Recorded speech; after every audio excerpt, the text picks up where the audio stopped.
ইন্ডি জোটের পিন্ডি চোটকে দিদি ভেস্তে দিলেন জোট। হ্যাঁ, ইন্ডি জোটের পিন্ডি চোটকে দিদি ভেস্তে দিলেন জোট। বিষ পাও জলে বাংলার জোট। রাহুলের বার্তা সরাসরি খারিজ করে একলা চলার ডাক মমতার। আমার সাথে কোনো সম্পর্ক নেই বাংলার ব্যাপারে। ওদিকে বেচারি বর্ধমান থেকে আসতে গিয়ে পেলেন তিনি চোট এবং গাড়ি মানে পুরো মরেই যেতাম ওখানে। এবার বোধহয় আসছে লোকসভা ভোট ভোট ভোট জোট। না সময়টা একদমই ভালো যাচ্ছে না দর্শক।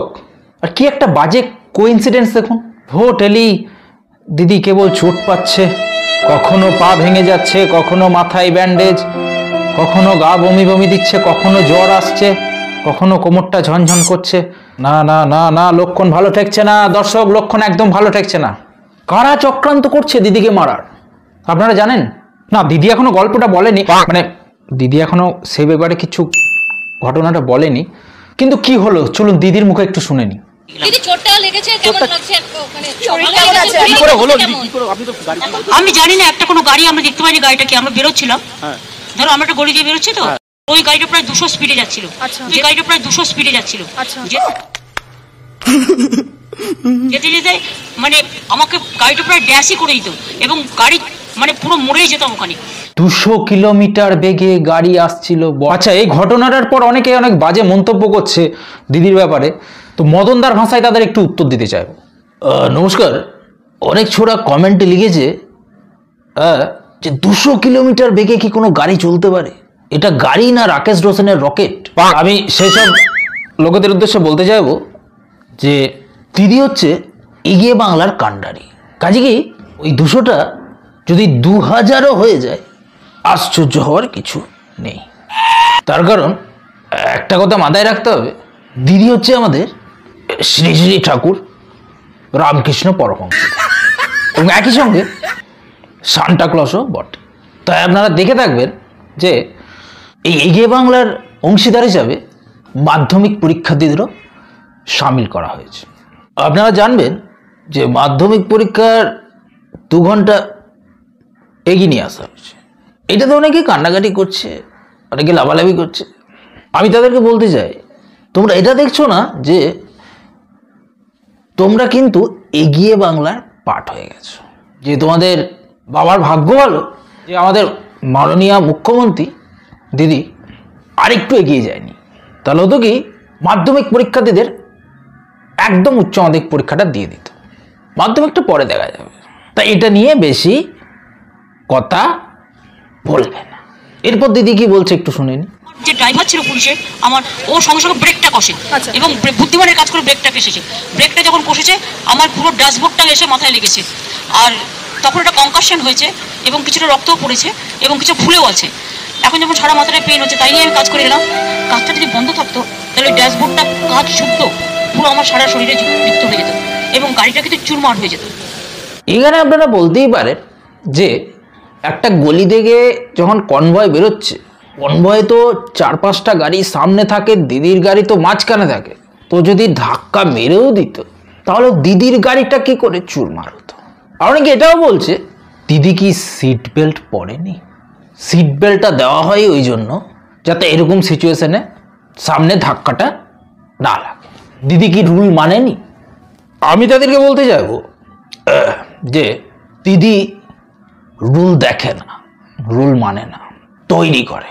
তো এখন প্রশ্ন হচ্ছে এই ঘটনাটার জন্য কে দায়ী, কার চক্রান্ত? শুভেন্দু অধিকারী নয় তো, দিলীপ ঘোষ বা সুকান্ত মজুমদার, নাকি সেন্ট্রাল বাহিনী অমিত শাহ? রিপোর্টাররা জানতে চাইছে এটা কি ষড়যন্ত্র?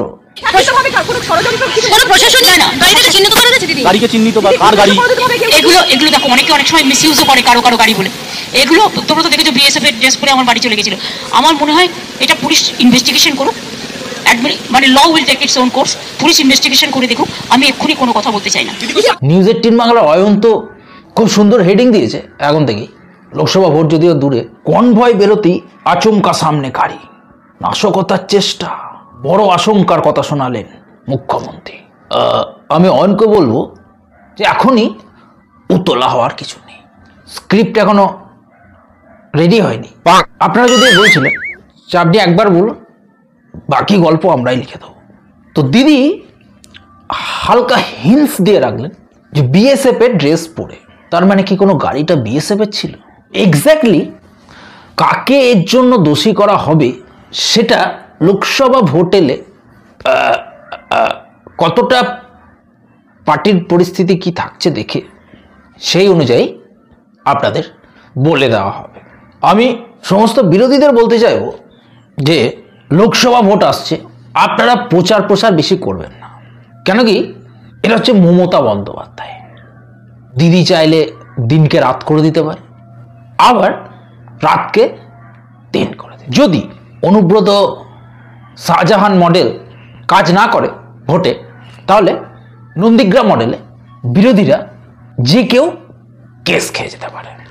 বাংলা জনগণকে বলবো যে আপনারা দিদিকে চিনুন, দিদির মহিমাটা বুঝুন। আর আল্লাহর কসম, আপনারা যদি দিদিকে ভোট না দেন তাহলে রাজ্যে আপনাদের